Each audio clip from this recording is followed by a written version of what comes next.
Then the custodians opened one of their like secret vaults, and they let something out, and they spruced up the phalanx real good. And everyone's like, "How did you do that?" And the custodians are like, "Don't ask questions. You don't need to know."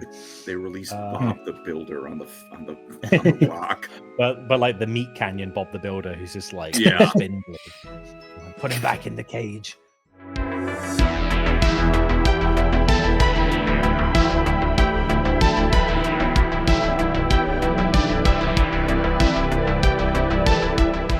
Hello, ladies and gentlemen, boys and girls. It is us. It is Lorecrimes. Oh, what's that, Eli? What's that in your hand? Oh, you're muted. You're muted, Bubby. A doom scythe for the better back. Very nice. How are we all? All good? All good? I'm doing well. I have moved out of my house, chat. That's why there's like nothing behind me, really. So that's cool. Hopefully in the next 2-ish months, I will be joining. Yeah. You're going to move in with Eli? Wow. Like we said, the marriage arc is happening. I say I'll respect your wife, but I need that insulin, so she's gonna need to make room. Also, no Hal this week. Sorry. I know. But he's dead. But or are you gonna make fun of? Might be me, I guess, because I'm the other Commonwealth fella. Today we are talking about a Space Marine chapter, because we haven't covered a Space Marine chapter in a while. And today, you lucky viewers, we are talking about everyone's favorite custard Marines. We're talking about the Imperial Fists. Yay! I'm afraid we didn't contact Valorak to be on this episode because of his atrocious accent. The Imperial Fists are absolutely my favorite. Like, it would be insufferable. So I'm going to tell this one. This is the craziest place to start. Valorak hate stream. Wow. Northern slander. So we're going to go through basically everything from Great Crusade to modern era. But fair warning, everyone, Imperial Fists are a bit of a weird chapter. They have a lot of cool stuff as a legion, but as a chapter, they're boring. Well, this is the big hurdle with Imperial Fists. Everyone sees them as kind of like the most milk toast of all the chapters, because while they have a specialty of we are good at building and fortifying, that's a static position of like fighting. So they're not usually well applied in the lore in terms of like, oh, well, we've done Siege of Terra. That's a big defensive campaign. Anything else? And that's why they have the problem of their successor chapters get more limelight, because they're off crusading rather than standing still. And also, Imperial Saint, it is true that in the old retconned lore, they ate poop. That is not a joke. There was a fermentation thing when they were very brand new as a faction. And I think even Adeptus Ridiculous had like a thing where there was like Rogal Dorn's head in the skibbity toilet as a reference to that bit of lore. Poo Eater chapter. Poo Eater chapter. The plop eaters. I saw someone else. It's like, it was like another meme. It's like, that's old lore. It's like, people don't forget. That one Jonah Hill movie or something. I don't care how many bones your scrims show. I'm not forgetting the poop. Anyway, fortify the entire Siege of Terra. Nobody bats an eye. Eat one piece of poop. All of a sudden, we're the poop eater chapter. All of a sudden, they are the fiber Marines, fortifying their stools. You build 10,000 bridges. No one calls you a bridge builder. You diddle one code. Oh, dear. But to kick us off, before we kick off, actually, so I assume you guys are just kind of like, they're okay. You're not like massively into Imperial Fists. I don't like. Again, the only one I can think of who's mega into them is like Quips the Nerd and Valorak, and also I know Peachy likes them, but that's just because they're northern. I look. I don't like love them. I don't feel that passion, but I like them. Yeah. Mm-hmm. Yeah. I occasionally see like the classic picture of the Imperial Fist shooting, and there's like Imperial Guard guys in the background. And I think that guy looks kind of cool. And then I stopped thinking about them. There's that one Iron Cage piece where it's the guy on side profile with the flag behind him. You're like, that's one of the best art pieces for Warhammer ever. but Iron Cage was a long time ago. But Also, even longer. Hard to get over that Iron Cage bit, not gonna lie. I can't hate them because they're yellow, and I paint my Eldar and Iandin, who are also mostly yellow. So if nothing else, we like Leno. Respect to the Lemon Bros. I've thankfully never made the horrible decision to put myself through painting a yellow army. So it's not even that bad. No, it's not. All right. No, white is hell. White is the real pain. Andy, you're going to be in agony if you ever paint up a White Scars army. Or my mentors, because there's a lot of white there too. I do have an IRL friend who likes the fists. It's his army, so I don't know. There's someone out there. There's two of them. But yes, so let's begin at the start. As all Space Marine Legions start, we're going to go all the way back to the Unification Wars. Now, during the Unification Wars, typically a Space Marine Legion would be drafted from a specific place. But interestingly, there's only a couple, one of them being the Imperial Fists, that they actually recruited from a wide variety of populations. For them, it was more about variety. It was more about if you can pass the test of building a certain height of sandcastle, you're in. We don't discriminate. We don't care like what's going on. We're just like, yeah, if you're a proper brother, you're a proper brother. You can come into the Legion. Something which would carry over to when they were a chapter as well.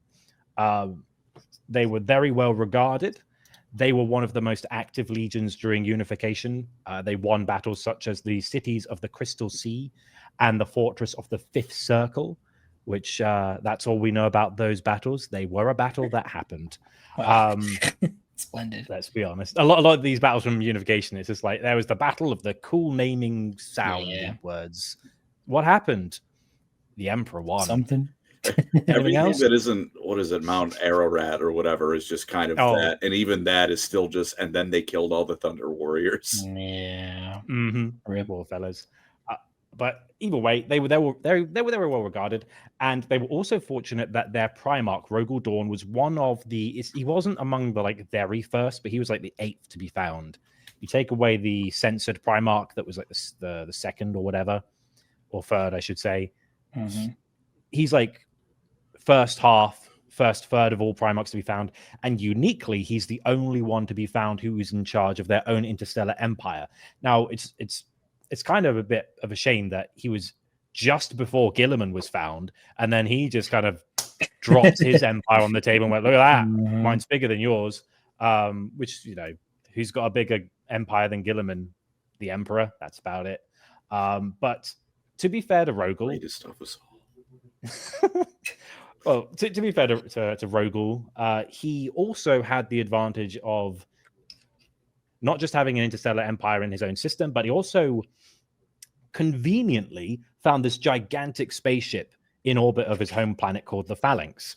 And the Phalanx is enormous. Like, that map of all the spaceships in sci-fi, where it's like everything from Halo, Mass Effect, Star Wars, Star Trek, blah, blah, blah. There's some big ones. Like the Gloriana class ship from 40K is on that massive thing, and it's one of the biggest.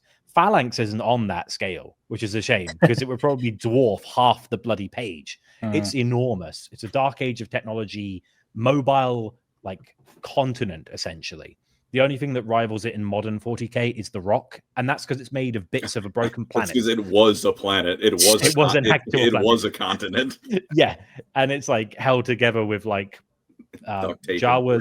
and duct tape and Jawas, and the Emperor.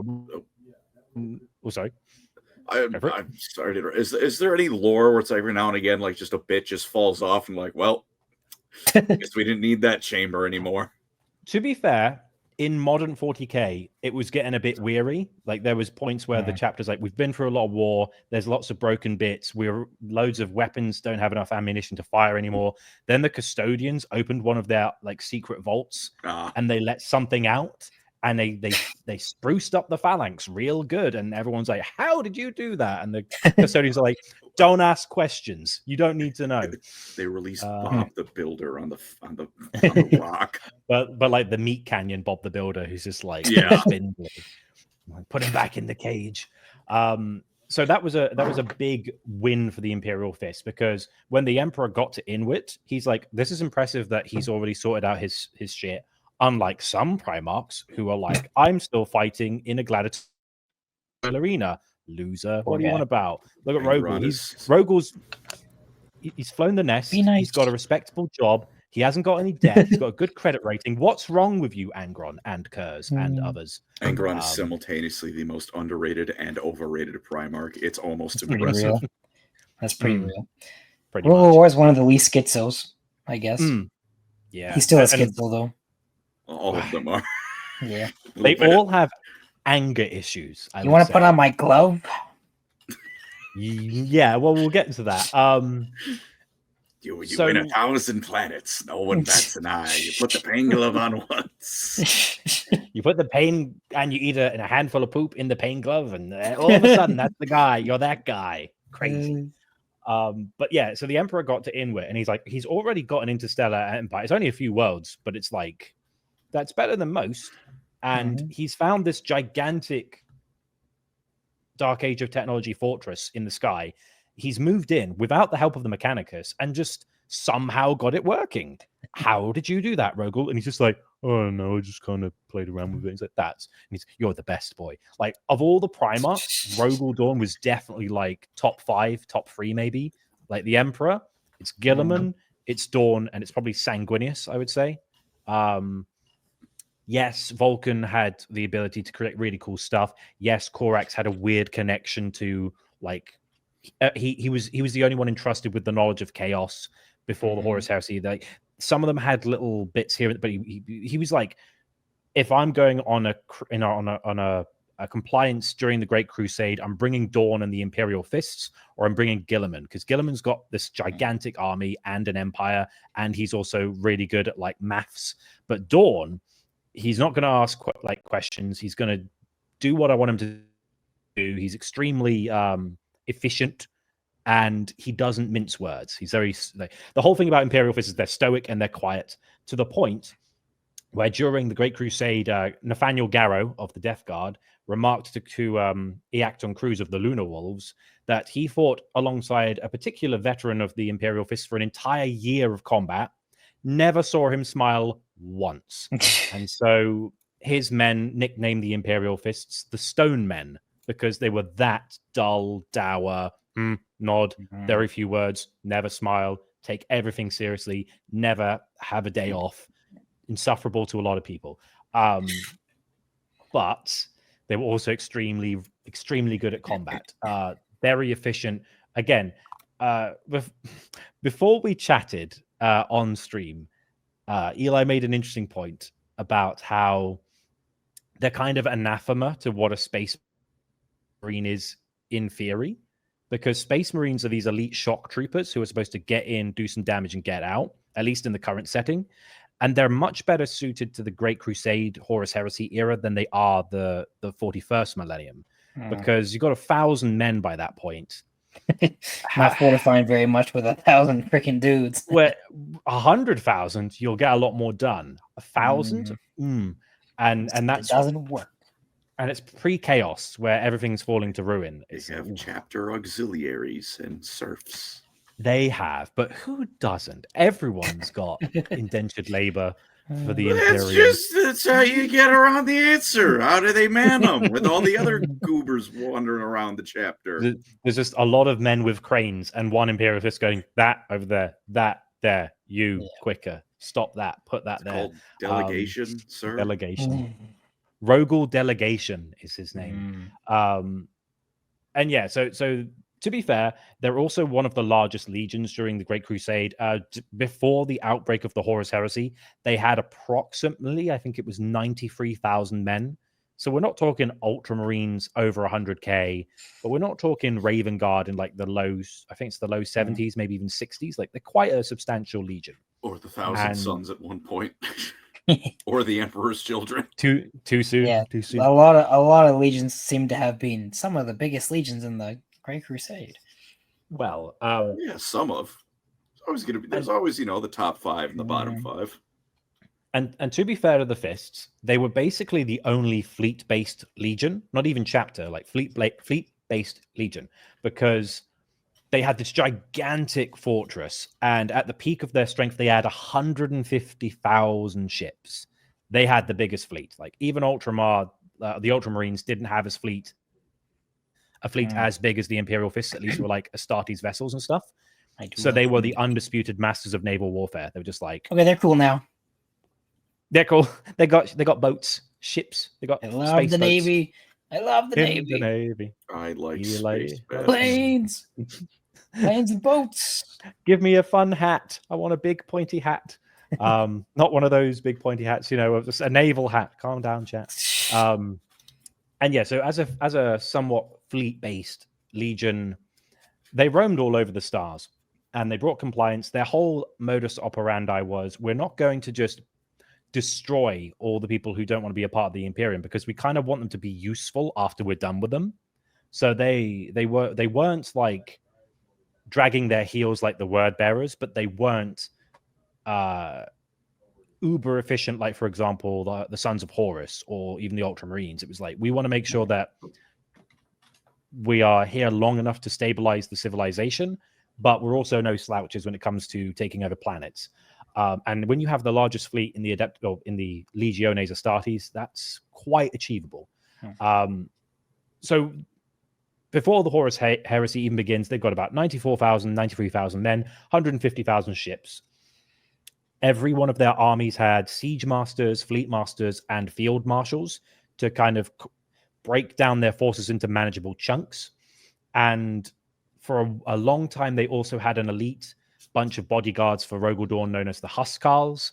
They were very much into traditions of passing down like honor names. Like, for example, Archimus is basically for a long time the most trusted champion of Rogal Dorn. He's there, like he's part of like the first, I think it's 70 Terran Inuit aspirants of the Legion. So he's like, he was born on Inuit, and then he was part of a gang, and then he was made into like one of the most robust commanders of the Legion. And for a while, the Huskarls have been gone since the Heresy, but then I think Guilliman brought them back recently because he's like, they were cool. Remember that blast from the past? I'm bringing it back, baby. And then they're going, you're not my Primarch. It's like, yeah, but is it a bad idea? And they're like, no. So they do that. However, with the beginning of the Horus Heresy, things take a bit of a turn for the worse, not just for everyone, but especially for the Imperial Fists. One thing I think a lot of people don't realize is Istvan V. It wasn't just 7 legions that were sent. It wasn't just the Iron Hands, Raven Guard, Salamanders, and then it was the Alpha Legion, Iron Warriors, Word Bearers, and Night Lords. The Imperial Fists were also supposed to join the Iron Hands and stuff to do the counterattack. However, Rogal Dorn sent about a third of his legion, about 561 ships. Warp storms are a thing. They got stranded near a place called the Foul System, and of those 560 ships, they lost about 360. So they're not doing good. They got unyielding hierophanted. It's like I remember playing Rogue Trader, and there's that option was like, go to the Imperium, and I didn't know what that meant, and I was like, okay. And there's just like, you have lost 80% of your crew. Whoops. Oh well. So that was my playthrough. Those are lower deck crew. Who cares? They weren't named characters. They can be named characters, and I still don't care. I blew Adira's head off last time I played. Shouldn't have been an unsafe psyker, bozo. The one head pop too many. Yeah. But yeah, so the Battle of Fall, they did survive. Alexis Pollux took up command. He was the captain. I think it was the 405th captain. He's got a fist. Yeah, 405th. He's got a fist. He's the Imperial Fist. And to be fair, this is practically like the only battle the Imperial Fists are part of outside of the final battles of the Horus Heresy. This is like the one battle they're in. And to be fair, Pollux bests, at least tactically, Perturabo in battle. Like, feels bad. Perturabo's got the initiative. He's got the bigger forces. Pollux trounces him for what he has. And Dorn winning against the allegations that he's a crybaby who's like, I'm better than Dorn. I'm better than Dorn. It's like, I'm just a space marine. They also steeped on the Alpha Legion. Maybe the Imperial Fists have just a lot of plot armor.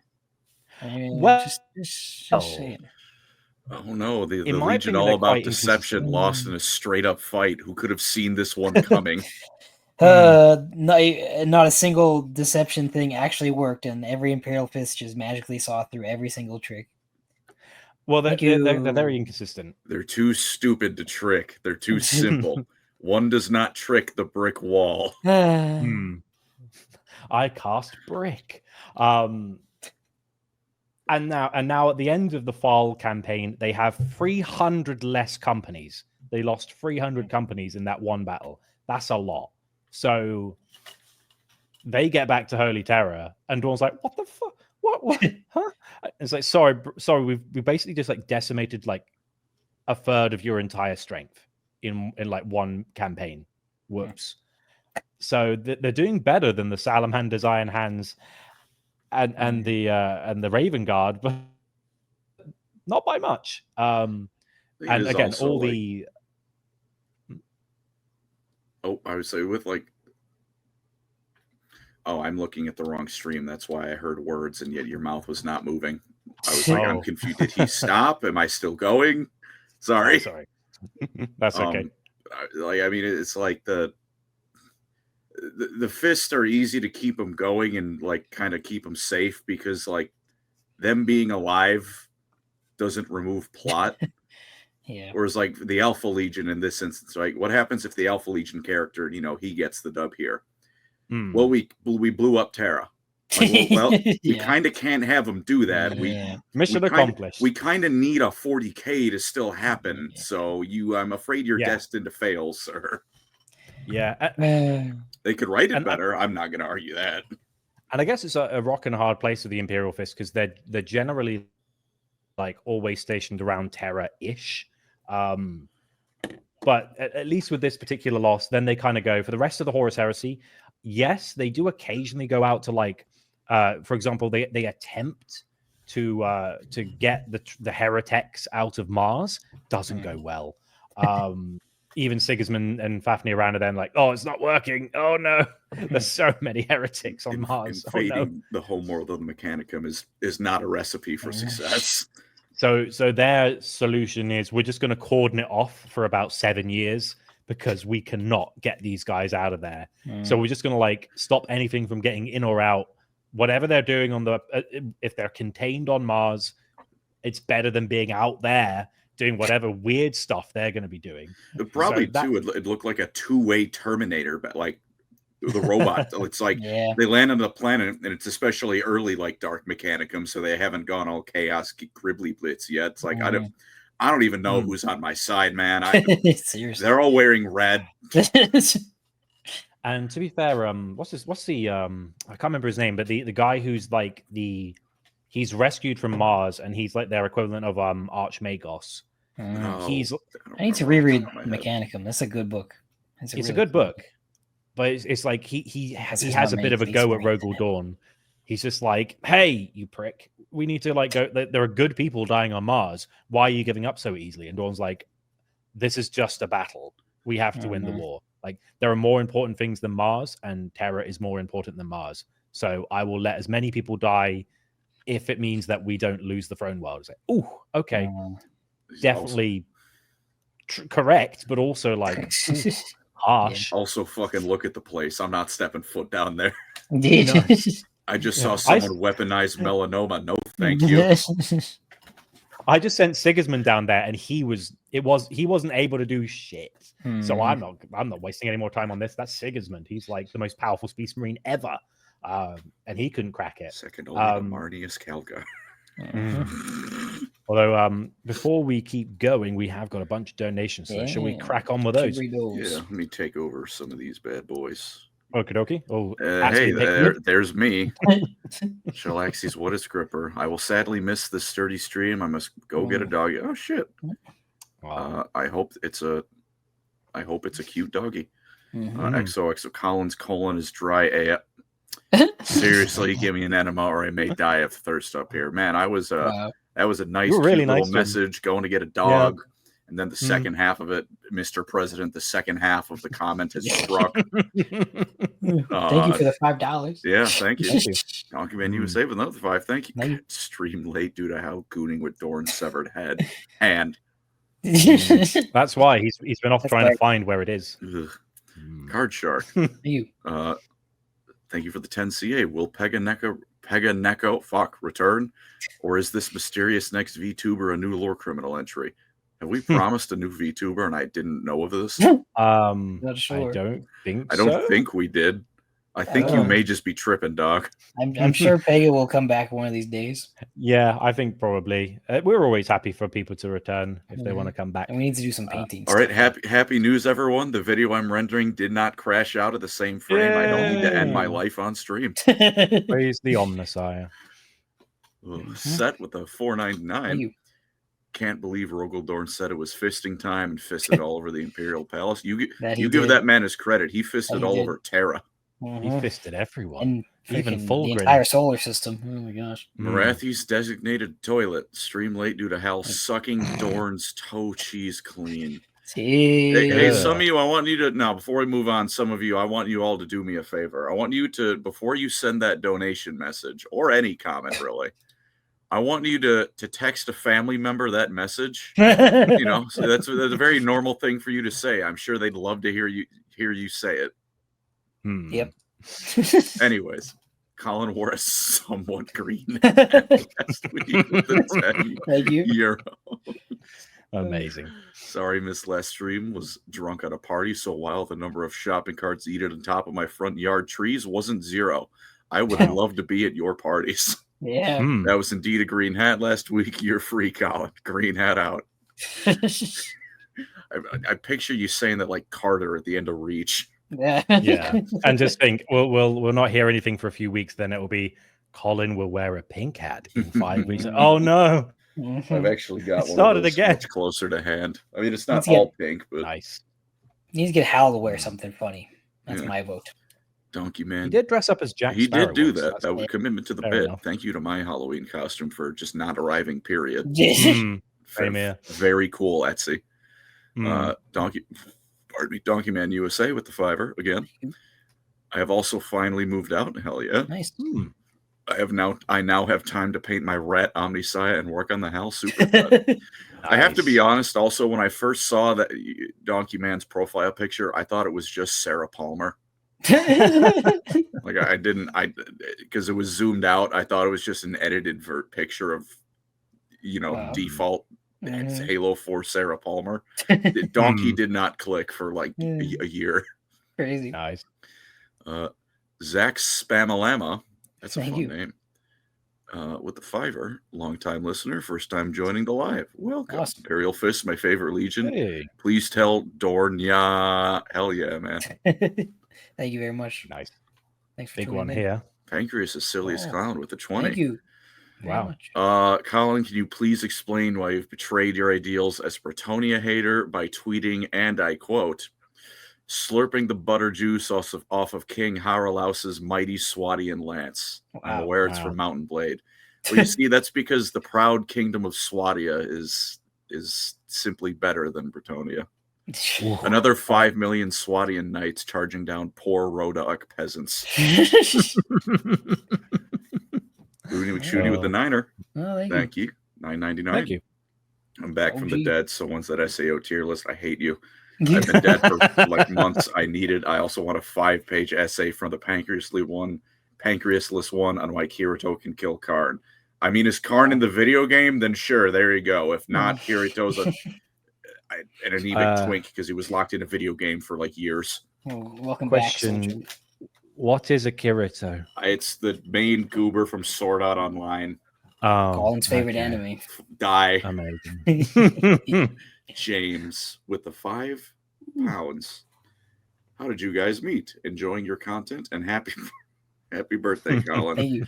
Andy's networking skills are boundless, and I did a Nick Fury, and I just go, I'm assembling a team. And that's kind of what we did. Andy messaged us on Discord. Mm-hmm. one way to put it. Less flashy than Nick Fury with the trench coat. I like the Nick Fury. It was the start of his ascension to becoming the chaos god of networking. Truly. Tom Warren with the 5. The Imperial Fists don't get the respect they deserve because not enough people respect the noble art of turtling. So real.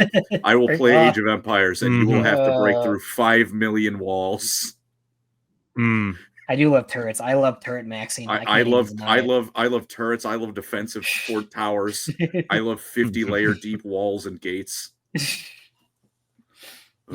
Glass Laughter with the 5. I think the Black Templars kind of made the Imperial Fist irrelevant or overshadow them so much.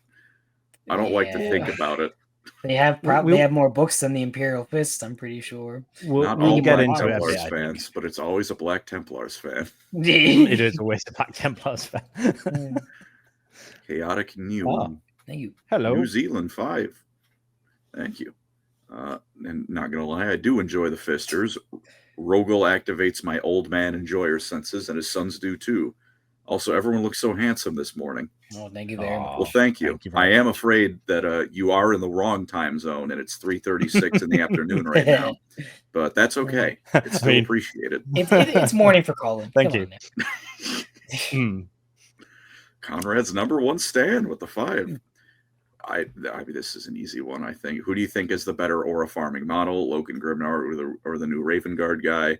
Also, I am so sorry for your new Combat Patrol Iron Hands. Those Combat Patrols really came out, and a stream that could have been like a 9 out of 10 hit us with that at the end. GW really we can't shift these turret models for anything. Just put 2 in the box. Why not? Logan Grimnar wins the aura off for me. Nah, I'm giving it to I don't even remember his name, so that's probably not Logan Grimnar's new model. It's like a whole new style of model that they made. It's sick, but I like the Spider-Man pose off the rock. It is really cool. I just think it would be amusing if you were you were being attacked by him and you felt the tassel on your head and you're like, what the fuck? And then that's when he hits you. Look, if you have that guy in a match and you don't play the theme at least when you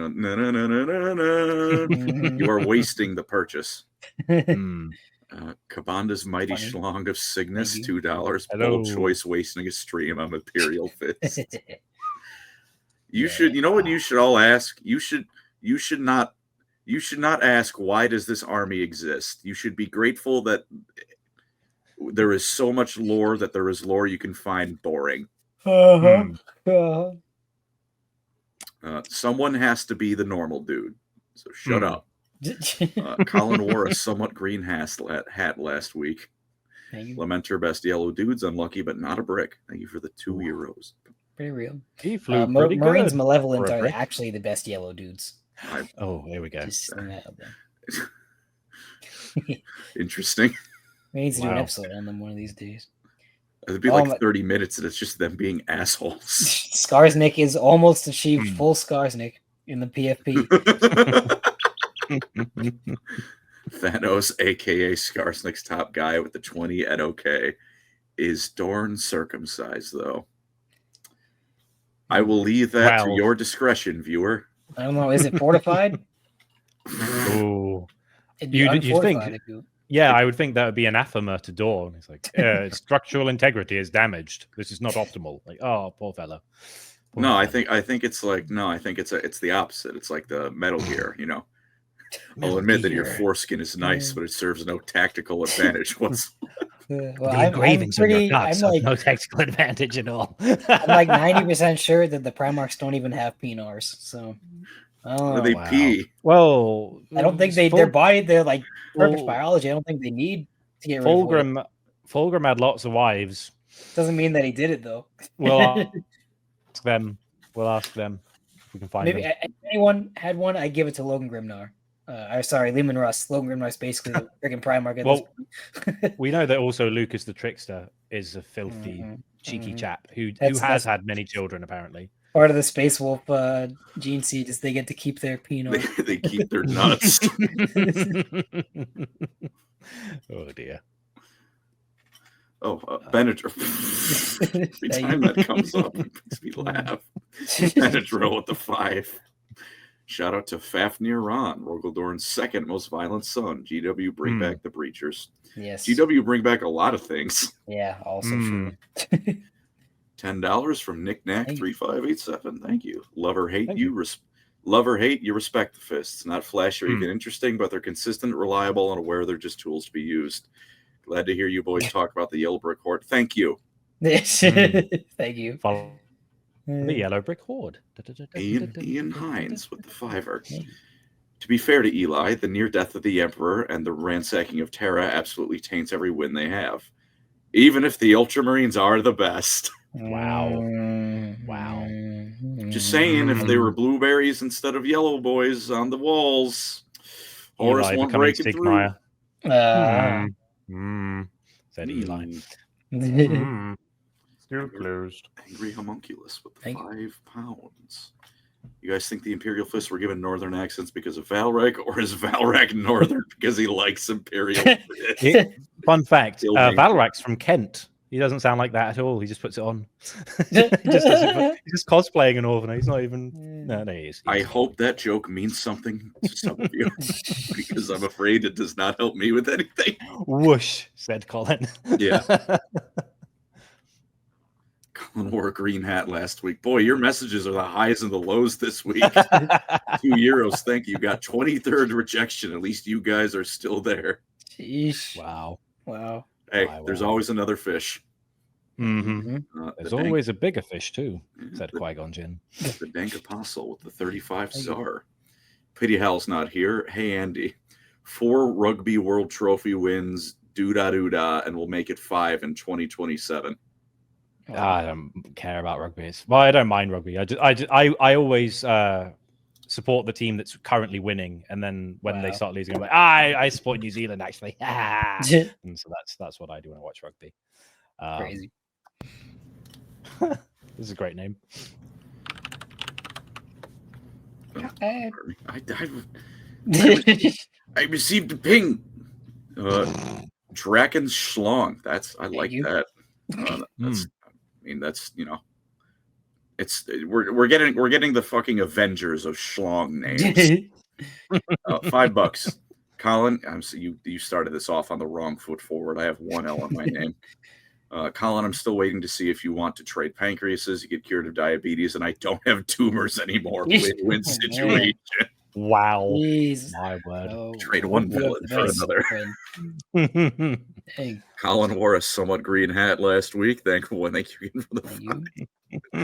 I'm personally going to end Hal for saying Malevolent are best yellow dudes. That was Eli. Yeah, we can blame it on Hal. That's fine. Say it with your chest. From afar, of course. Up close, you turn me to a pulp. Happy birthday, Colin. Well, you got the name right.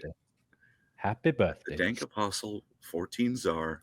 This is still my favorite podcast. Well, thank you. I'm glad. Thank you very much for watching. That was a large amount. That was a hefty. Thank you. Yeah, thank you guys. You were personally making Lorecrimes survive, so we appreciate it. Well, let's get back into the Imperial Fist then. So they also have a bit of a every one of the legions, so the Blood Angels, White Scars, and Imperial Fists have like bragging rights forever because they were on Terra when it was falling to ruin. So those 3 chapters in particular, or Legion / chapters, have bragging rights because they're just like, oh, where were you, Ultramarines? Where were you, Dark Angels, when we needed you? And then the Dark Angels fans will be like, we had Corswain there. It's like, that doesn't count. Where was like the bulk of your forces? And so, but of the 3, the Imperial Fists are the proudest of the fact that they were here when they were first founded, and in its moment of direst need, they were here when they needed to be. Pretty much most of all of the battles that were going on in the Sol system were at the discretion of the Imperial Fist, because they'd been there for 7 years preparing. The Sol system, they broke up into 5 concentric rings of defenses, and they knew they weren't going to stop the invasion of the traitors. They were just like, we need to buy as much time until the Ultramarines get here. and the Dark Angels, but no one cares that the Dark Angels. They were like, we want the boys in blue to rescue us. They said, "Help me, Roboute Gilliman. You're my only hope," said the Imperial Fists and everyone else on Terra. So much so that to this day they also have monuments that were created in honor of all the Imperial Fists that died on Terra, and they lost a lot. Like they had of the three legions, like the White Scars had been just they were caught in the heresy, tried to uncover what was going on. They made all haste to get back to Terra, and they lost a lot of men on the way. Blood Angels did the whole triumvirate with the Ultramarines and Dark Angels, and they just managed to get through the Ruin Storm to get to Holy Terra in time. Space Wolves could have helped, but they thought we're going to try and assassinate Horus. That didn't go so well. It almost Raven Guard up with them, and they're like, "Oh, you guys are pretty knackered." And they're like, "You're the Raven Guard. You're telling us we look knackered? You guys are at Istvan." So realistically, probably the most losses on the Siege of Terra were incurred by the Imperial Fists, because yes, they had the biggest army to start with before the battle had been joined, but they were there on every single planet in the Sol system. They were on every wall of every part of the palace. They were bleeding heavily to protect the throne world, and they managed to pull it off, those crazy bastards. But to be fair, they had the White Scars on their side, so of course they were going to win. There it is. That's the best region. Had to fit that in somewhere. You will fall before the might of the Ultramarines one day. Also, fun fact, in the footage you're seeing as we playing an Imperial Fist, he's carrying a White Scars pattern bolter, because I had to slip it in. Wow. Yeah, you know it. But yeah, so Throne World's defended, Imperial Fists survive. What happens from there on? Well, bear in mind, Horus Heresy starts at the very beginning of the 31st millennium. About 1,500 years later, during 544.M32, bit of a problem happens. It's called the War of the Beast. Now, the War of the Beast is basically, in simple terms, Colin has said in the past, for example, when we've covered the Eldar, when they were in charge, they treated orcs like they were pruning a hedge. Like you had to make sure you got rid of the branches when they got too long. They're a problem. Every now and then you got to be like, hey, this is getting a little bit excessive. Well, the Imperium at the beginning of the 31st millennium is really busy doing the scouring, getting rid of the traitors.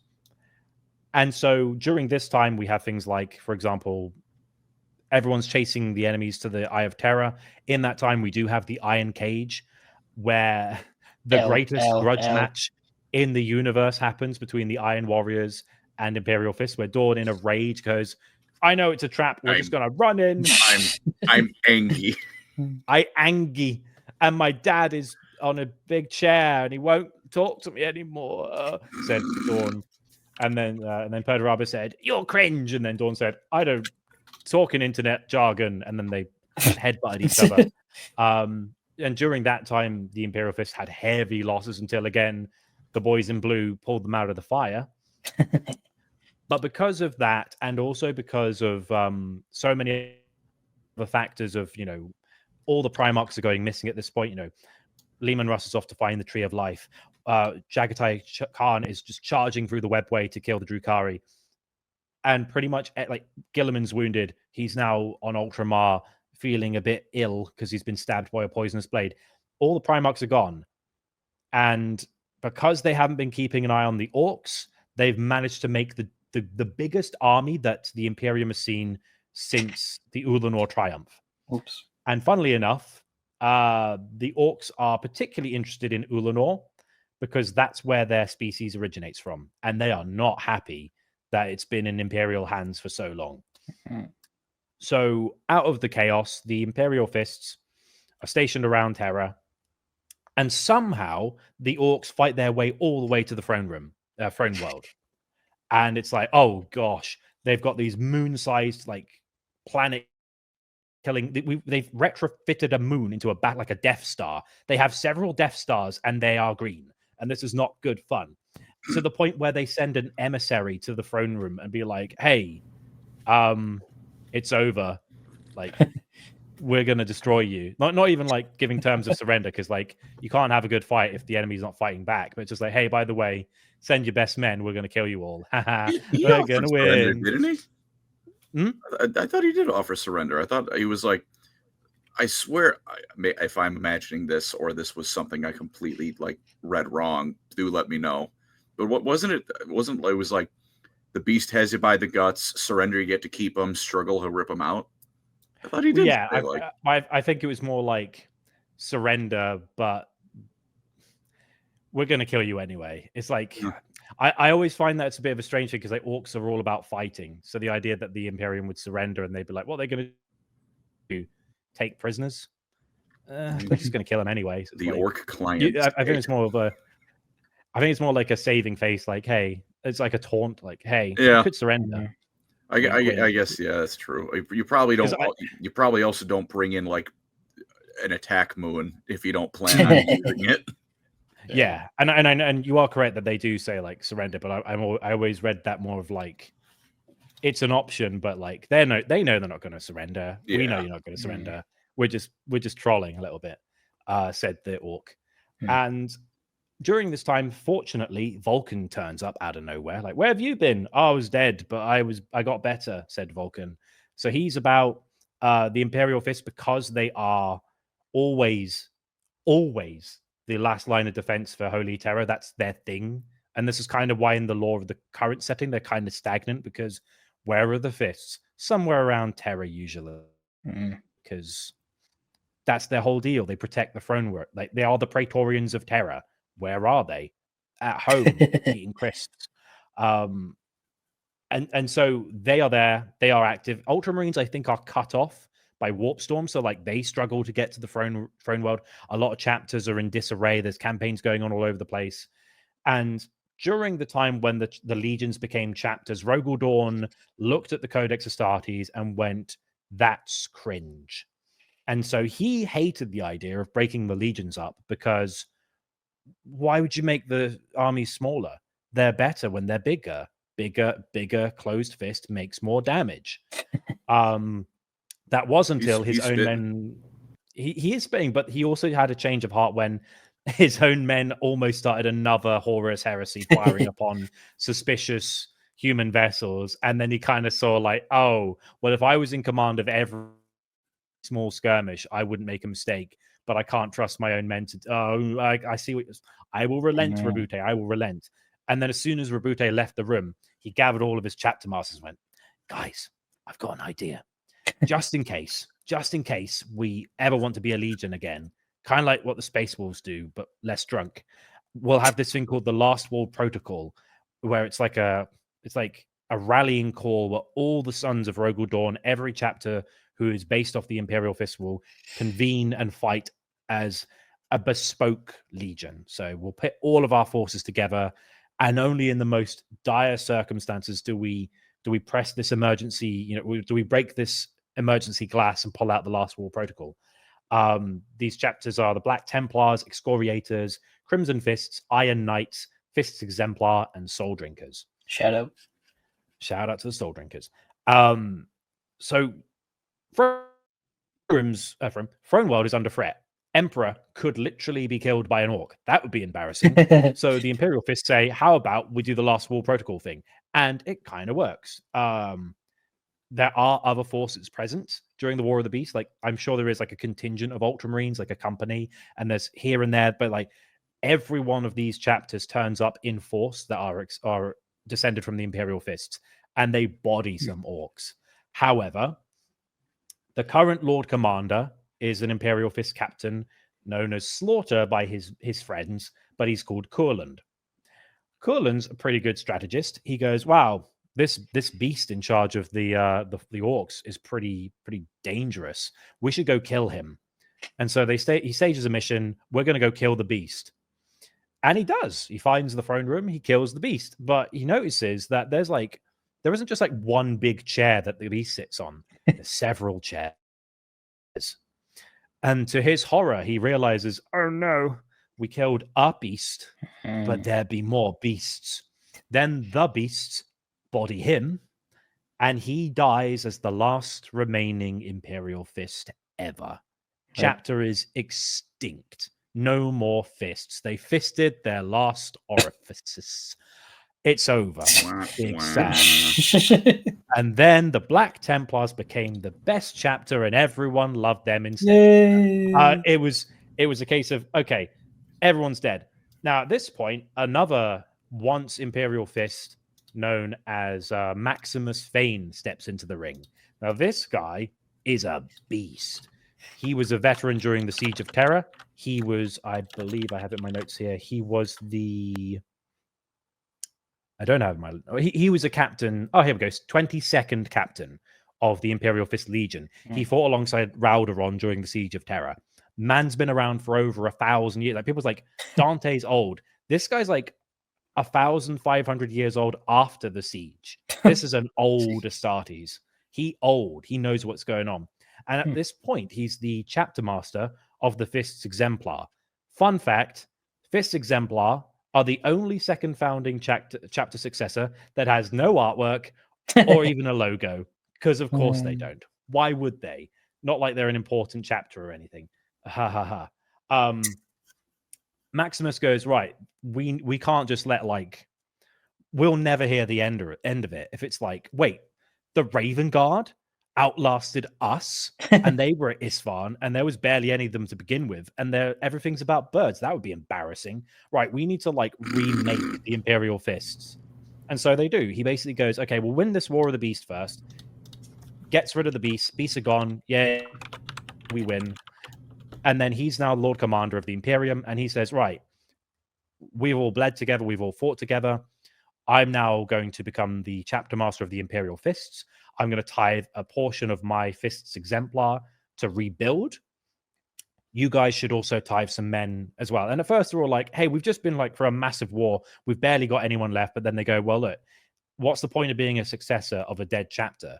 That doesn't make sense. Okay, so Imperial Fists are reconstituted with Black Templars, Soul Drinkers, with Executioners, the boys of Fafnir. And because of this, they go a little bit through a renaissance where some of the guys who are incorporated are great duelists because they are Black Templars. Some are really good at boarding actions because they are Executioners. Some of them are very heroic, like the Crimson Fist guys.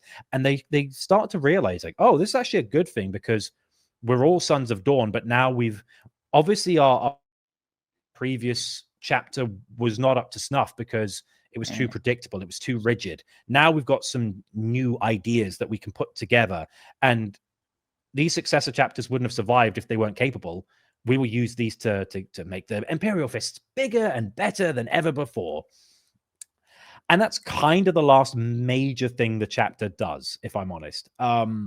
They are around in the era Indomitus. They're in the Battlefleet Gothic game. They do stuff, but they are very and we mentioned this a little bit before. The Black Templars and Crimson Fists specifically are way more popular because they are crusading chapters. They go out and proactively do some damage. Imperial Fists don't have that luxury, and unfortunately, they are written extremely inconsistently. I was speaking to of Sandman of Terra, Alex Quipster Nerd. He loathes the Fist of the Imperium book because it's basically, if it's the audiobook version, 7 hours of the Imperial Fists running into a trap, running into a trap, running into a trap, and going, whoa, we can't come up with new ideas. Oh, I know it's a trap. I know it's a trap, but we got to do something. And it's and a lot of people don't like that book because it's making the Imperial Fists look like chumps. And these are supposed to be quite clever space marine, legendary chapter. Legion. I feel like if they did something have them be more defense in depth, or have them running around desperately trying to protect all the different sectors. Supposedly the Imperium's on defense at all angles. It's you'd think someone surely the defending chapter would be great for moving around, setting into high value locations. If the Custodians get to run around and do stuff, which makes no sense at all whatsoever, you'd think the Imperial Fist would get to go walk around a little bit. And to be fair, I haven't really gone in depth with the Captain Lysander stuff because he's a weird character. He is the first captain of the Imperial Fists, but he got lost in the war. So he's just like a really weird, like none of the currently serving Imperial Fists served with Lysander when he was first part of the Legion, because he was gone for hundreds of years. And then he came up, he just turned up and they're like, hey, you're that guy that we know about from the past times. And he's like, hello, I'm back. And some of their like weird accounts, like there's a oh, sorry. Hey, all you people. And they're also like, the Death Watch have some cool Imperial Fist characters, but they're stuck in the Death Watch. Like they have a Dreadnought. I've just done a video on. It's out next week. He was alive during the 34th millennium. He's still kicking as a Dreadnought. But he's basically, his whole thing is he's like a boomer. He's like, Space Marines were better in my day. And he can't really remember what's going on in the current battles he's fighting. He just kind of thinks he's stuck in the 34th millennium and he's a bit senile. There's even a Death Watch comic book series, and the main character is an Imperial Fist guy, but he's stuck in the Death Watch, so doesn't really do much for the Imperial Fists. You hit a like a level of cool, and then you're like shunted out of the Imperial Fists. Go join the Death Watch. Go somewhere else. And even like probably the most popular, I would say probably the most well-known character is Tor Garadon, who's third captain. He's got the red pauldron trim. He's got like enormous Gravis armor, and he's got like he looks like Chip Hazard from Toy Soldier. He's got like the buzz cut. He's pretty cool. He's in the Watchers of the Throne books. He turns up and he's like, hey up, lads. We're gonna defend the Imperium, get rid of these chaos demons. Fantastic. I feel like I'm remembering something. Also, unlike Hal, sick dodge on that Trigon. Thank you. I'm trying this footage. I'm trying my best. But you dodge it out of the ground and you couldn't even see it. Hal consecutively 4 times backwards dodge rolled into a charging Thousand Suns Terminator. Wow. Yeah. That man must never play a Dark Souls game in his life. Anyways, that aside, did they when they? That was a complete sidetrack of the actual point I wanted to bring up. when Gilman came back, right? You know, he goes on his merry crusade all the way back to Terra, like before the Indominus Crusade proper. He's still going back to talk to Dad. He gets to the moon. Magnus is there. Did the Fist even show up? Because all I remember is the Custodes and the Sisters of Silence. Well, they're there during the Watch in the Throne, which is like afterwards. I think they were off duty somewhere. So a demon Primarch showed up, and they couldn't do the one thing they're supposedly doing. That's tough. Here is the fundamental issue of the Imperial Fists. They're a fleet-based chapter, but they're not on a crusade footing.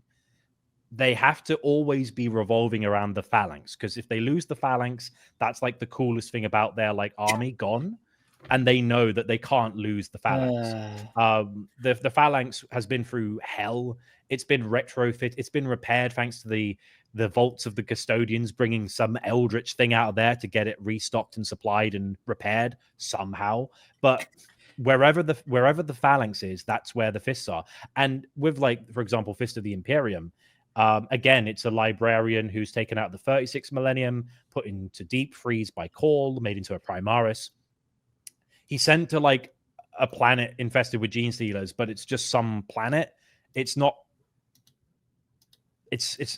super compelling as like something you'd want a Primogenitor chapter to do, because it's just some world, and it's like the 5th company, and it's not even the full 5th company. It's just like a bunch of the 5th company. The only character who's got like art is the main character who's on the cover, and so it's like, okay, there's like, why aren't we putting more stuff in for? Like Lysander's been in a lot of those Space Marine battles books where it's like the Hell's Reach era. Tor Garadon, he's in stuff, but always as a support character. And here's a problem. Chapter Masters, right? Right? Salamanders have a chapter master called Tushan. He's cool. He has one piece of art and he doesn't have a mini, but at least he's got a picture. Kayvan Shrike got demoted this last week from chapter master back to a captain because they've got a new model of Avon Shan. Okay, fair enough. But at least he's got a mini. And Kayvan has been in books before. He was in Apocalypse and some other stuff. He was in the Uriel Ventress books too. Imperial Fists, there was a voice crack there. Imperial Fists have lost 3 chapter masters in recent years. 3 of them. to the point where I, for a long time, thought Vladimir Pugh was still active, but he's now dead. He got killed by Tyranids during the Battle of Drashan. He was crazy. He carved the names of his dead kindred into his skin.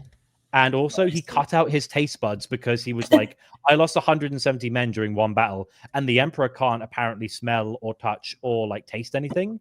So I'm going to, as an act of penance, not enjoy food anymore because taste buds. Okay, weirdo. Then you had Vorn Hagen. And I thought Vorn Hagen was still. I thought Vorn Hagen was still alive. No, he died during the second invasion of Terra, just after Watch of the Throne. So he's dead too. Guy in charge is now called Gregor Decian. His Wikipedia is like this big because he's not been in anything. There's a problem with a lot of these some of these Primogenitors have chapter masters. Some of them have like Cardan Stronus isn't technically a chapter master, but at least he's got some books. He's got 2 books and he's got some short stories. He doesn't have a mini, but he's got some art. Jabal Khan II was badly injured by the Red Corsairs, but he's still nominally in charge. You've got Dante, you've got Marnius Calgar, you've got Azrael, etc. Why don't we have a chapter master of the Imperial Fists that isn't dead or hasn't been dead for a long time? Like Maximus Vane died in lore 7,000 years ago or 6,000 years ago. He's been gone a while and he's cool. And he has like a really cool, he's got that pose where he's there going with his fist in the air because of course he does. But the fact that we have Pedro Cantor and we have High Marshal Helbrecht, we need an Imperial Fist chapter master. We got one for the, and this is why I was a bit disappointed with we've got a new Lysander mini. It's like, cool, Lysander's cool, but we already had a mini for him. Can we not have something for the and we talk about missing parts of the lore. I wish they'd have a book of the Imperial Fists that gives you here is the chapter master. And you could even have a plot line where it's we've lost a lot of chapter masters in recent years. I don't know if I'm up to the task. We had guys like Maximus Vane in charge, and we've had all these great heroes of the chapter. Am I up to snuff? That could be a really compelling and interesting book. But they're not, and it's not an obscure chapter. They could do it, and that would be fun. But they're no, Imperial Fist fans, nah, screw you, no book for you, which is a shame. It's very sad. Yeah. Also, it doesn't help that their war cry is Primarch Primogenitor to your glory and the glory of him on earth. Yeah, that's too long. They got one of those way too, half of all quote unquote battle cries in 40K are just straight up sentences. That one's an entire thesis statement. You got to tone that back a bit. Yeah. There's a reason for the Emperor catches on so well. It's to the point, snappy, it's punchy. Makes sense. And to be fair, there are some interesting little tidbits about their lore. They recruit from not just the Throne World, but also Harnish and Necromunda. Their whole thing is you could be a bit of hive scum, or you could be the son of a king. We don't care. If you're good at what you do, we're all equals. And that's quite a nice thing for them to have. They are, of course, experts of siege warfare. The difference between them and the Iron Warriors, because they're kind of mirror images of each other. Iron Warriors are more heavily armored. They're more drudging forward. They're more we'll make the armor so dense the bullets ping off us. They made the whereas the Imperial Fists for a reason.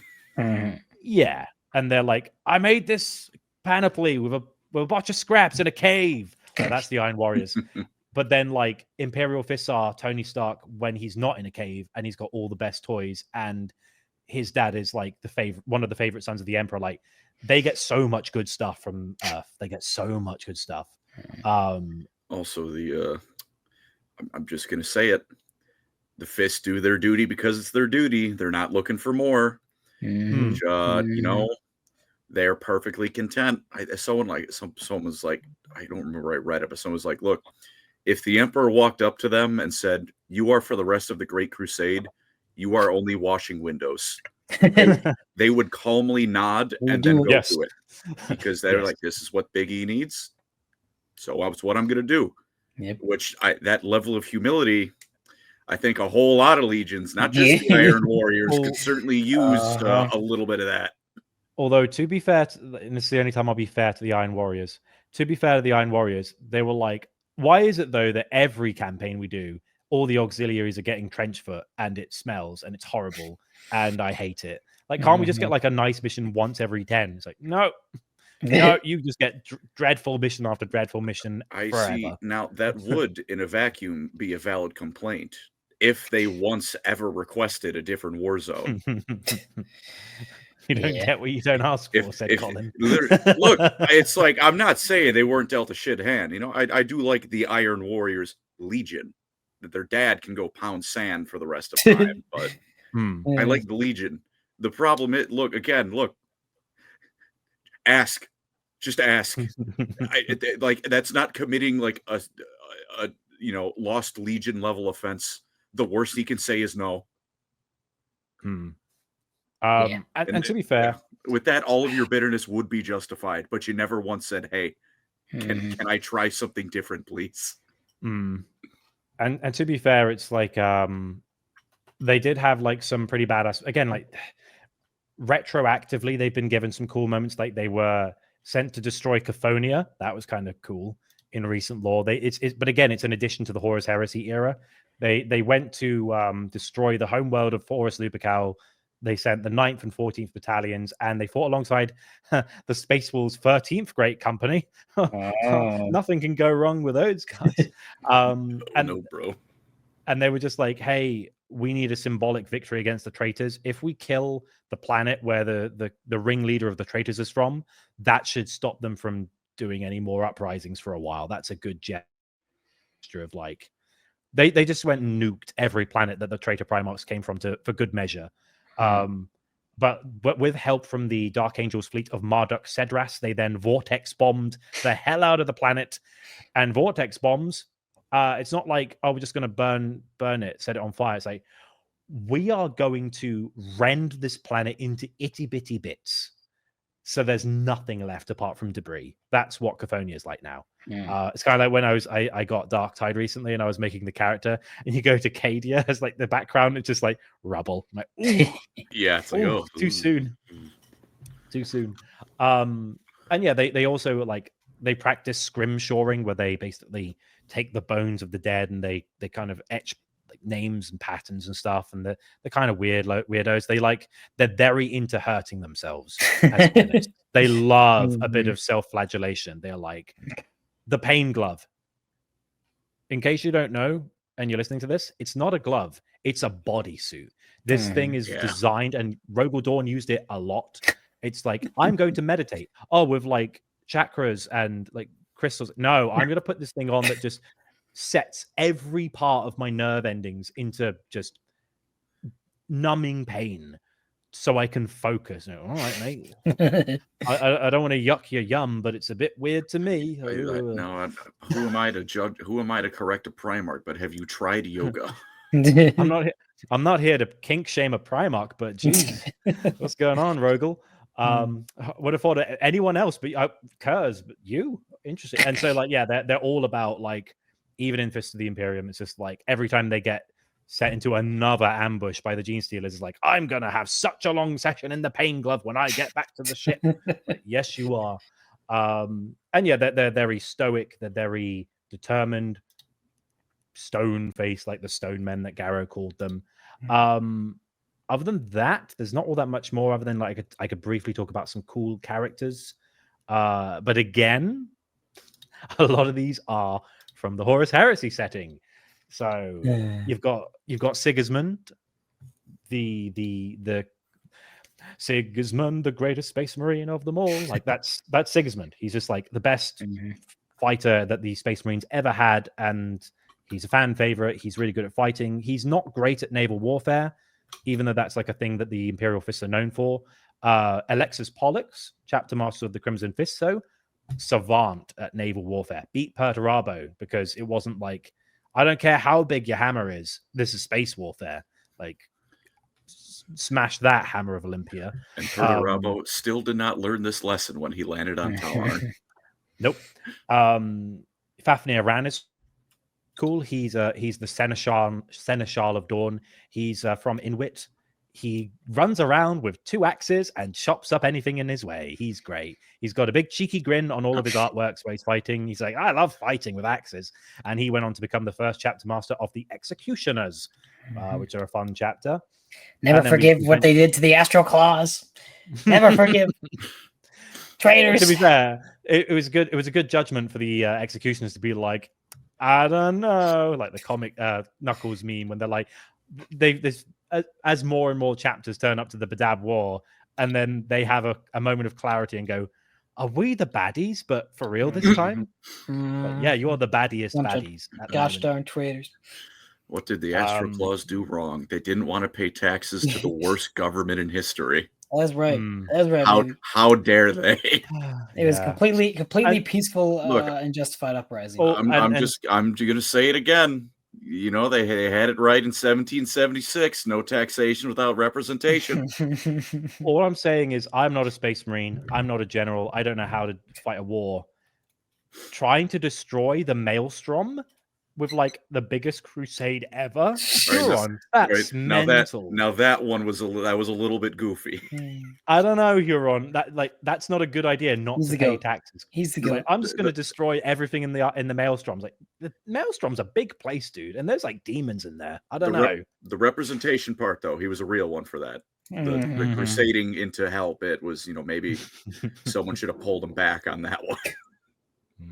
Sorry if you've heard explosions. There is Oasis are playing tonight, so I'm sorry if you can hear that. Eli, are we frequently arguing on stream? Did you see that? Yeah, I saw the W of a Discord message that we just got. Are we doing that frequently? I don't think so. Also, I would just like to say you have a Vegeta profile picture, so I'm winning in the end. Join the Discord. Oh, yeah. Join it out. Oh, I see. Eli always wins, does he now? Why is there a Hal sticker on there? Because I like the Hal sticker. I do like that Hal sticker. But otherwise, and we mentioned Corland, we mentioned Maximus Fane. Don't read Fist of the Imperium unless you like Gene Stealers winning. That's why I've told Eli to win it, to read it. Completely accurate. Also, that book has this is very in character with the Imperial Fists. They have like a company veteran guy gets buried, but like in an explosion, survives. Then their base of operations gets invaded, murks every single Gene Stealer that tries to kill him, grievously wounded. End of the book. Put in a dreadnought. That's the kind of guys the Imperial Fists are. They're like, I don't care how many limbs I lose. He's the Black Knight from Monty Python. It's just like it's just a flesh wound. Like that's Imperial Fist down to a T. They're never giving up. They're always like bitterly pushing and struggling on, never relenting a single like the last wall in Siege of Terra. Not one backward step. Which their commander, what was his name? Captain something. It's just call him Rogal Dorn. Who cares? The naming structure. He's got I think a Latino inspired name, but Imperial Fists are weird. They've got like a lot of Russian names. Like what's I had? You got Gregor. You've got what's his name? You got Gregor. You've got.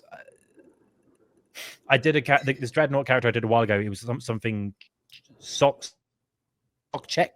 It's like that's very Russian sounding, I think. Also, I've just realized that the gameplay is almost over, so I'm going to give you some more gameplay. But this time as the chapter that people like to see, which is the Black Templars. Sorry, folks, we're getting some Black Templars footage. Oh no, we're not. Oh, technical issues. Oh no. Don't look at me. While I sort this out, we could do some donations because I think, to be honest, other than that, there's not much else to cover. It's Imperial Fists, isn't it? They're reliable. I have a call out to make. Oh, Eli is secretly the biggest Imperial Fist fan, and as my evidence, 4 out of 5 times we play Survival and Dawn of War modded, it crashes. Now, 1 out of 5 times it doesn't crash. I blink, the game starts. I blink a second time, Eli has 5 million turrets already set up. Like the game's been going for 2 minutes. How did you get the resources? And let's never forget that Dawn of War game that I was witness to, where you just had that one turret that was just there, that. And you like, how do I break the invisibility? It's the siege of the listening post will be avenged by the single Tau Pathfinder team or whatever it was.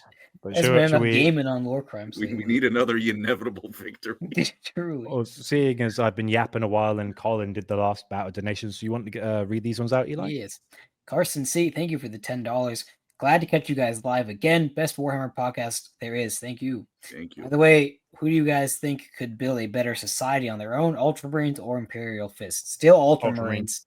Because you don't want the guy being in charge of your society also being the pain glove guy. I think it's I think, my housing would probably never collapse in 1,000 years if Dorn was building it. That's it. Yeah. But occasionally, if there was a bit wearing away, you'd see like one of the bones of the guy, like because they literally put themselves in the foundations of Unification War fortresses, literally. And to be fair, the Ultramarines were also one of the only legions saying like, after the war's over, like, what are we going to do? And it's like, I'm going to be a politician. Like, oh, good for you, mate. Good for you. Imperial Fists, they're on standby mode. They're like waiting for a mission. Tell me what to do. Tell me what to do, Daddy, said the Imperial To give them credit, home invasions would drop to like negative 20% if they were in charge. Yeah. Anger Among Us, thank you for the 5. Andy, do you know why the Minotaurs helped the Crimson Fists on Rin's world? I'm trying to figure out why they would do that for another chapter.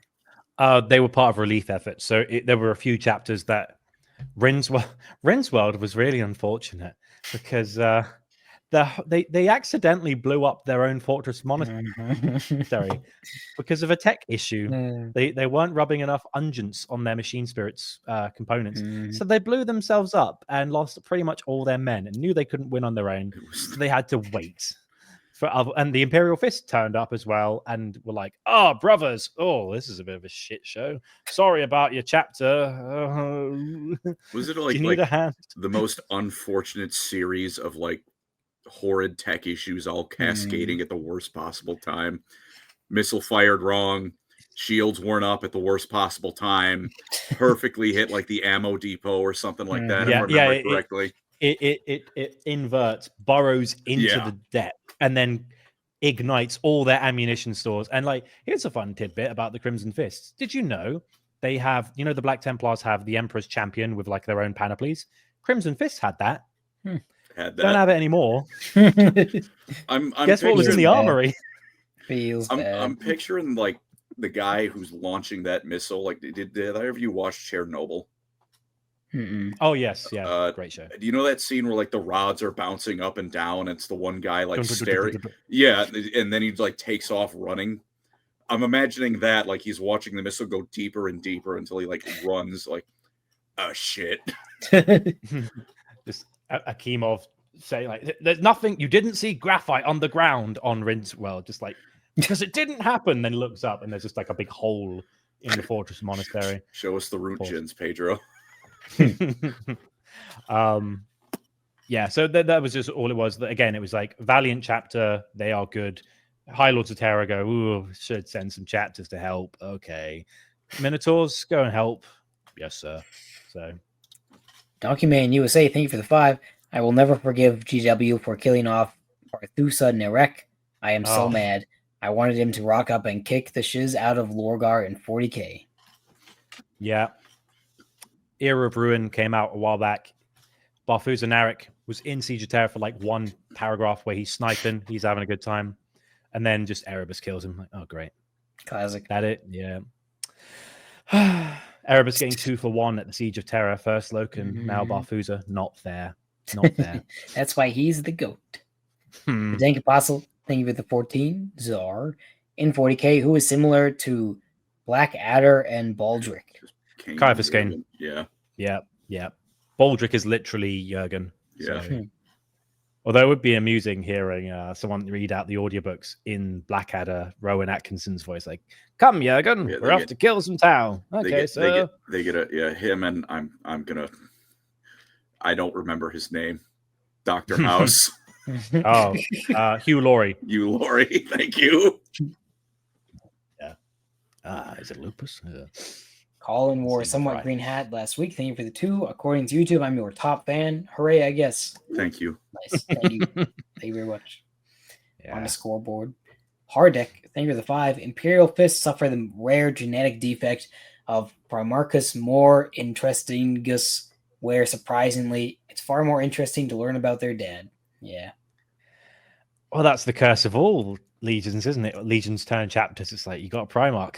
I want to learn about him. Okay. Mm-hmm. Do you want to learn about Kayvon Strike? No? Okay. Demote him. He's He's probably not done also why their successor chapters are allowed to have more flavor, because they have the easiest way to get, because like, you know, the parent chapter that was the Legion is supposed to be like the epitome, right? So the successor chapters are allowed to get away from that. And it's the easiest to do with the fists, because it's like, how do we make them get away from their parent chapter? They don't defend. Yeah. It's a very simple narrative foil. Mm-hmm. The opposite. Glass Laughter, thank you for the 5. Andy, please give me good 40k books to read. No Horus Heresy. I beg you. Colin, please read for dramatic effect. Oh, sorry. I'm afraid you should have put that one at the end. Andy, give me good 40k books to read, please. I beg you. No Horus Heresy. Okay. Well, I would say Watchers of the Throne is good. It's got some Imperial Fists in it. So that's good. It's a 2-parter, so it's not a trilogy. You'll get a good hefty amount from that. What else? I really enjoyed Sons of the Hydra. That one snuck up on me. I was like, I read it as just like, it's another book to research. I read that and I actually really enjoyed it because it was Alpha Legion being very sneaky. There were some great plot twists here and there, and it had a mentor Chaos Tech Marine in it. So I was like, brilliant. And yeah, so I enjoyed that one. Also, there's a mentor Death Watch member in Fist of the Imperium, and he's in one sentence. I was like, oh, he's gone. That's a shame. The Dank Apostle, thank you for the 14 Czar. Best Iron Warrior book, The Siege of Castellix. Also, the Honsu Omnibus is quite good. I recently did a video on Honsu, and I listened to Storm of Iron, and then I got the Omnibus to get the short stories read, because you can't get the audiobooks. And there was also, I found out something weird from my buddy Zenon. Did you know that Honsu actually met Perturabo, and they had a game of what's it called? Regicide. Yep. But here's the fun part. It's a short story that you can only get with the special edition re-release of Storm of Iron. And that's extremely expensive. And there's no other way to get a digital or audio copy. So have fun with that. Brilliant. Thanos, he's pretty much only Skarsnik, aka Skarsnik's top guy. Thank you for the 50. Writing lore for a TTRPG setting right now, but everything just turns into Warhammer Fantasy. Am I cooked? No, because Warhammer Fantasy is goated. So you're good. You're good. Yeah, no, that's good. Also turn it into Lord of the Rings. That's another good way. True. I need Eli. I was looking at Lord of the Rings minis last night. I'm Mordor must rise. I must buy Sauron and the Ring Wraiths. Very good. Perfect, even. Also, speaking of Warhammer Fantasy, Colin, are you going to be buying is it 180-pound foam Galmaraz from Warhammer Armory? I'm looking at it. Or $180. So it's cheaper. It's cheaper. It's $180. That's cheaper than pounds. Like that's big hammer. Big hammer. But I'd love to get one. Warhammer. And I'd like to put, like when get those hammers, they make a squeaky noise, and I'd like get that fitted so every time you hit someone, hey, just go. That'd be good fun. Yeah, I hope you guys got any more closing thoughts on the Imperial Fists, fellas, or no, my closing thought was, now that you brought up the Warhammer Armory, but that's not related. That's why the clicking I'm just hearing in the background is open tab. It was, but then they saved it because their Reichland outfit is coming this summer, supposedly. So I would say they got fucking known. Piss off. Arrogant gunnery snobs. You can pre-order an extremely long flamberge and be like, hello, fellas. The funny. And there's armor on the way, apparently. So like everyone's just holding out for the armor. Dude, they make the big man's armor himself, and moving's just got to get put off for another few months. I mean, it's easy.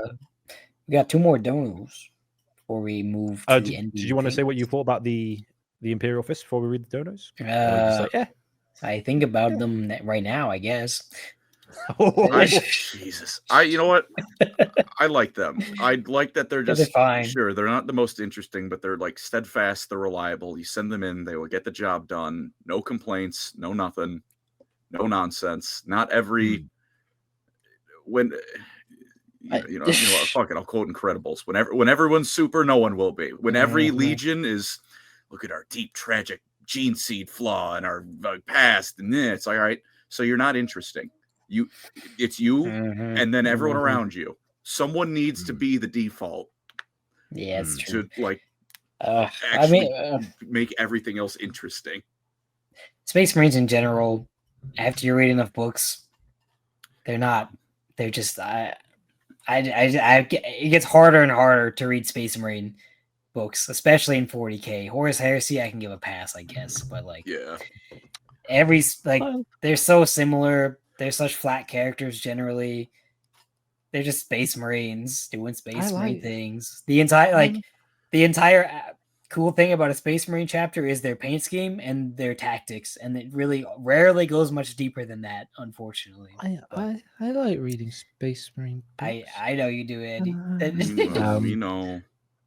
couple more donos before question of the week. Colin wore a somewhat green hat last week. If you're all stuck in an arena and told inside one of you there's a new book of your favorite author hidden, who would gut who first? Wow. I don't think I'd kill people for a book. Yeah. I mean, to be fair though, the trouble with that question is our favorite authors have written books we enjoy, so it's like I'm okay with the ones we got. If it was like your favorite author gets to correct a certain faction, like I might be killing Call for good towel lore. Now I was gonna say, now if one of you has like a reach level Halo game locked away inside of you, I'm the red mist is descending. I'm sorry. Remember Cadia. Wow, that would be an interesting one. Darth Sasquatch. We'll go you for can read it. You read it, Andy. I gotta do question of the week after this. Oh, okay. If you all had to serve a Chaos God, who would you pick? Who would you hate to serve the most? I wouldn't want to be a Nurgle demon. No. Smelly. Slaanesh. Khorne, My order probably. goes Slaanesh, then Khorne, then Nurgle and Tzeentch, depending on my mood, are fighting for last place. Because Nurgle, like, look, call me vain. I don't want to look and smell like that. That displeases me. And Tzeentch, there's way too much going on, man. I'm not cut out for that. Yeah. I probably pick Khorne, then Slaanesh, then Tzeentch, then Nurgle, because it's like, at least with Khorne, I know I'll be content when I'm butchering people, and that's at least a reprieve. I don't have to smell bad. I don't have to do any stuff I don't want to do, if you know what I mean, with Slaanesh. And I don't also have to be like working for Tzeentch, just like having that boss who can never make his mind up on a project, is always messing with his employees. Like, go away! You're just annoying me.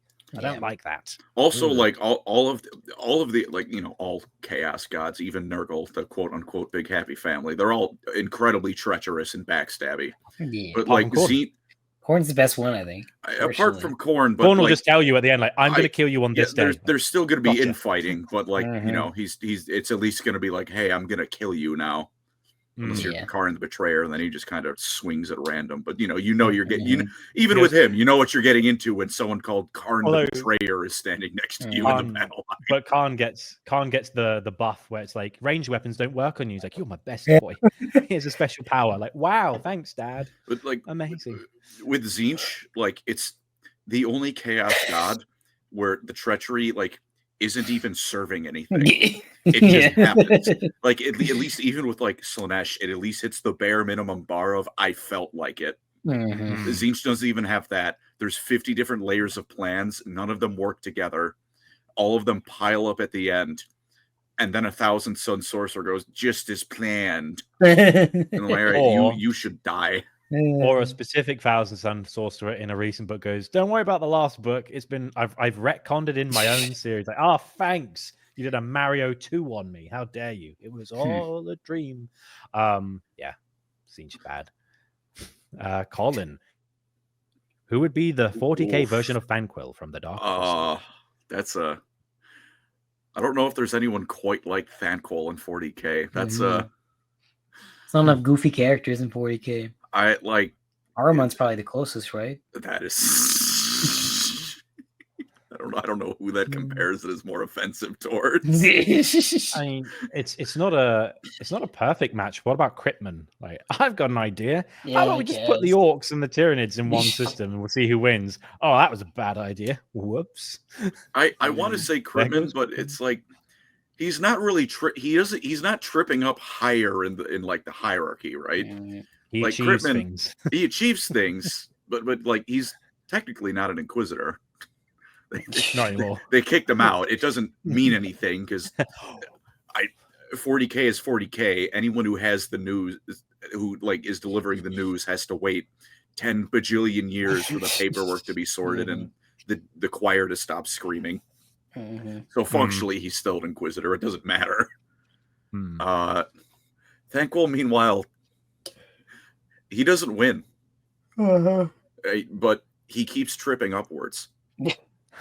He'd be Malachim Foros from the Lamenters chapter. He drowned Skavenblight, and I don't think it did anything to him.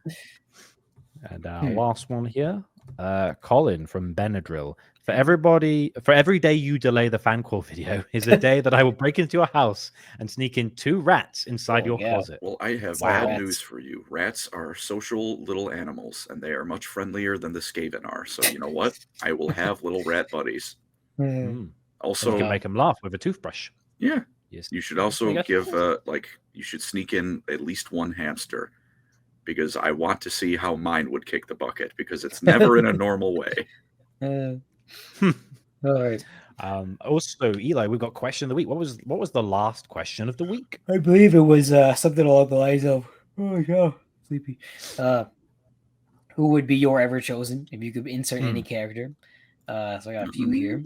Yes. First one from Imperial Saint von Karstein, #everchosen. For the most honored role of Everchosen, I have picked Plankton and make Mr. Krabs as the Emperor. And all potential quests to destroy the world would inevitably fail, with Plankton ranting about the secret formula of warp rifts. That's a goated answer. Nice. Rarest Pepe, 3815. Caliborn. I don't know how to say it. Sorry, this is / Lord English, and in brackets, another reference for Colin to explain. Can you explain? Give me a minute. I'm gonna look up Lord English and see if it. I don't know anything about Homestuck. Well, sorry, Rarest Pepe. I'm sorry. Over. You admit to liking Undertale, and everyone assumes you like every whatever slop internet Tumblr fandom there is. I like the funny game with the skeleton. I don't like all the internet crap that came out before it. That's pretty real. All right, sorry, Pepe. Mike loves Magnus, must glaze Andy. A schizo comment probably. Thank you, Mike. I think the perfect Everchosen would be Hal. And no, this does not break the rules, because is real life not a setting? I suppose. And Hal would be the perfect Everchosen. He has the slam poetry, Innsmouth Riz to inspire loyalty in his men. He has the strength to say something so out of pocket he could stun any and all enemies and then stab them with a poop knife or hit them with his slam poetry scroll. And I've seen Hal skip across towns in the blink of an eye like an adult toddler, just so he can get his package of classist books, meth, and a bottle of hand lotion. With all that, I reckon he'd be a great Everchosen. Mandatory Bretonia reference. Thank you, Mike. Always a pleasure. Amazing. We missed him. Have we got any more comments? Yeah, I got 3 more. Okay. Colin will wear a green hat, and now he has. Thank you. I would choose Colin and see how long he makes it in a fantasy setting without an insulin pump. Thank you. All right. Now, again, like this is, I've joked with friends before. It's like, You ever get bored and like just make like a zombie survival plan? Because I'm going to be honest, when I was working at the church as a janitor, you can only clean the pews so many times before it's not helping. I had to do something to keep myself not insane. My zombie survival plan is find a nice little house, gather all the insulin I can, and when it runs out, blow my head smooth off.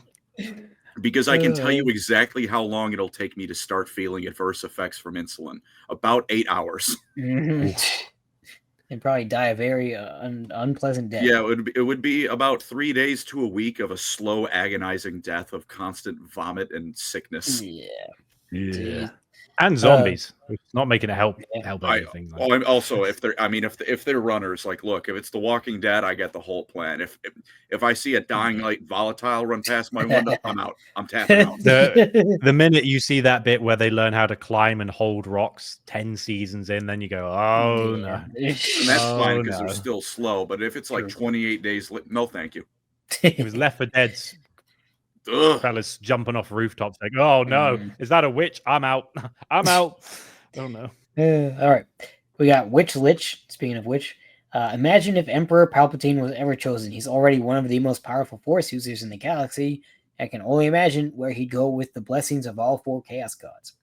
If he was ever chosen, Chaos wouldn't even have to invade the Empire because he'd just weasel his way into the highest position of power and start a Clone Wars Fantasy Edition. Yeah, I like it. Do it. And lastly, still get bodied by Grievous. Grievous is real. Justice for Grievous. Pro Waffle. I'd choose Megatron, but the G1 Megatron to be the 40k mustache twirling villain of the week, or maybe Team Rocket. You're goated for those answers. Thank you. Amazing. Do we have a? No, go ahead. I have. Oh, sorry. Go for it, Colin. Every Chaos Lord would only be improved by having a star scream right below them. It's so real. But I don't just mean a treacherous underling. I mean it is clearly just Starscream. I have a mandatory, very unfunny and puerile new question of the week. The new question of the week is #fisted. Who in the setting, fancy or 40k, deserves a fisting? And I will leave it up to your interpretation as to what that means. This would not get past Hal. Hal would have vetoed this, by the way. Free reign, brothers. Bonus points if you don't just say Manfred or Erebus. Yeah, real, very real. Because everyone's going to say Erebus. Those are not incorrect answers. No one's going to disagree. But, sometimes you got to bring new life into it. You got to pick new targets for new memes to blossom. But vote. That was the Imperial Fists. What was your vote? Sorry. My vote is I think Fabius Bile could just use a good deck in the jaw. He deserves it. He both deserves it, and I think it'll knock some sense to him. Not intelligence. I'm not saying he's quite smart, obviously, but you ever meet someone who's book smart? They're a genius, but if you left them on the corner of a street, they would probably just die. Yep. I feel like he's the version of that. Only thing is, he has multiple clones of himself. Fabius, the kind of guy who would go, well, that sucks for that clone of me, but I'm still alive and I'm the real clone. And then all the other clones are like, no, I'm the real clone. He's that guy. He'll get away with murder. He's gotten away with murder. He's gotten away with worse. Yeah, he most certainly has. It's dreadful. God damn it. This is why he needs to be punched in the face. We need to fist them simultaneously. He's not going to learn unless every single one of these clones just get Karn. Bro, in the Rathan book, he gets chucked off of a massive tower and gets eaten by Tyranids. That he's been torturing the one with the big brain in his tower, and then the Rathan and his mates who he frees, they just go, oh no, it's in pain and it's playing end me, so they end it. And then his harebrained scheme to be if I keep it imprisoned in my tower, the Tyranids will protect me from invaders because they won't attack the tower. They'll just eat everything outside and each other. And then it's like an off switch, and then they start going up the tower, and then Rathan chucks him over the edge and he gets eaten. And then at the end of the book, it's and then Fabius was somewhere else and didn't give two shit. Wow. Silly guy. This is going to be an angry. The Big E could probably have also used 1 or 2 smacks upside the head for some of his ideas. Certainly. The problem is there was no one in the galaxy strong enough to do it. Yeah. And one last donation from Bean. Hello, Bean. Archaon has fallen. That makes me the new Ever-Chosen. Glorious. Amazing. But yeah, that was the Imperial Fist. Hope you all enjoyed it. Not sure what we're going to talk about next, but we will be away next week because me and Colin are away, but we have got something lined up, so don't fret. There is an episode next week, and I think you guys will enjoy it. Maybe I get how to play Dota. Maybe a gaming stream if you want. Up to you. We can't stop you. I can't. No, I'll be away. But either way, thank you all for joining us tonight. Thank you very much. And have a good one. Bye, everybody. Bye. Love you.